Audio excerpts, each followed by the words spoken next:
একটি এমন দৃশ্য যা আমাদের বলে দেয় আধুনিক নগর জীবনের সারাংশ।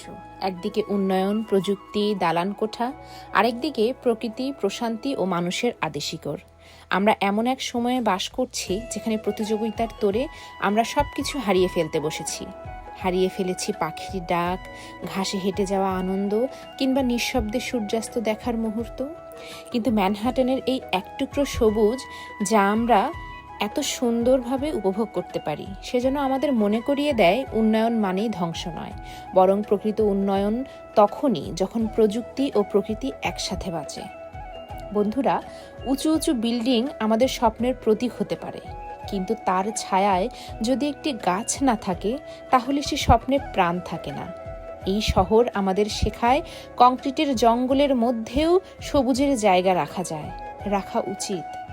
আমাদের দেশেও আজ নগরায়নের জোয়ার চলছে। আমরা চাই উন্নয়ন, কিন্তু প্রশ্ন হলো, আমরা কি সেই উন্নয়নের ভেতরে মানুষের শ্বাস নেওয়ার জায়গা রাখছি? আমরা কি আমাদের ভবিষ্যৎ প্রজন্মকে শুধু ইট আর কংক্রিট দিচ্ছি, নাকি দিচ্ছি একটা শুদ্ধ বাতাসে ভরা সকালের আশা? শহর বড় হোক, বিল্ডিং আকাশ ছুক, তাতে কোনো আপত্তি নেই, কিন্তু সেই শহরের বুকেও চাই কিছু সবুজ, কিছু নদী, কিছু গল্প বলার মতো গাছ।